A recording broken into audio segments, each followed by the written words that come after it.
অরণ্য কুমার চক্রবর্তী ও গৌরী বালা দাসের জারদ সন্তান ছিলেন শেখ মুজিবুর রহমান।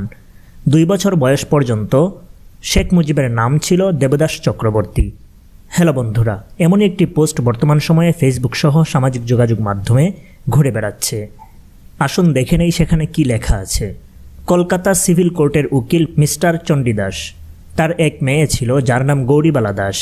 চণ্ডীদাসের সহকারী উকিল মিস্টার অরণ্য কুমার চক্রবর্তী চণ্ডীদাসের কলকাতাস্থ বাসায় নিয়মিত যাতায়াত করত।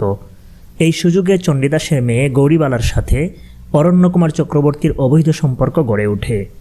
এভাবে চলতে থাকে দিনের পর দিন, যার ফলশ্রুতিতে এরই মধ্যে গৌরীবালা গর্ভবতী হয়ে পড়েন।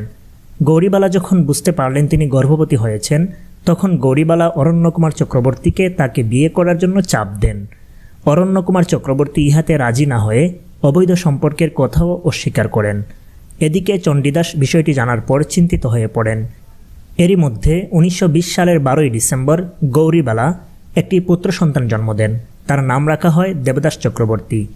চণ্ডীদাস অরণ্য কুমার চক্রবর্তীকে গৌরীবালাকে উঠিয়ে নেওয়ার জন্য চাপ দিতে থাকেন, কিন্তু অরণ্য কুমার রাজি হন না।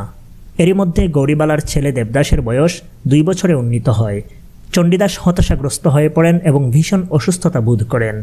চণ্ডীদাসের বিশ্বস্ত মহুরী শেখ লুৎফুর রহমান ছিলেন একজন নিম্নবিত্ত পরিবারের সন্তান। চণ্ডীদাস মেয়েকে নিয়ে সমাজে মুখ দেখাতে পারছেন না। এমন অবস্থায় গৌরীবালার ছেলে দেবদাসের বয়স যখন 3 বছর, তখন চণ্ডীদাসের মহুরী শেখ লুৎফুর রহমান চণ্ডীদাসের সমূহ সম্পত্তি সহ গৌরীবালাকে বিয়ে করেন। তখন এফিডেভিট করে গৌরীবালার নাম রাখা হয় সাহেরা বেগম এবং ছেলের নাম রাখা হয় দেবদাস চক্রবর্তীর পরিবর্তে শেখ মুজিবুর রহমান। এফিডেভিট নং 118, তারিখ 10/11/1923 ইংরেজি সাল, কলকাতা সিভিল কোর্ট, পশ্চিমবঙ্গ, ভারত। সাক্ষী নাম্বার 1 জনাব আব্দুর রহমান সাফায়াত, কোর্ট দারোগা, কলিকাতা, থানা এবং পোস্ট ভান্ডারিয়া, সাবেক জেলা, বরিশাল। সাক্ষী নং 2 শ্রী অনিল কুমার, কোর্ট দারোগা, সাবেক জেলা, বরিশাল। হ্যালো বন্ধুরা, ইতিহাস সম্পর্কে আপনাদের যতটুকু ধারণা আছে সে অনুযায়ী এই পোস্টটি কি সত্য নাকি মিথ্যা, আপনাদের কাছে কি মনে হয় অবশ্যই কমেন্টে জানিয়ে দিন। ধন্যবাদ।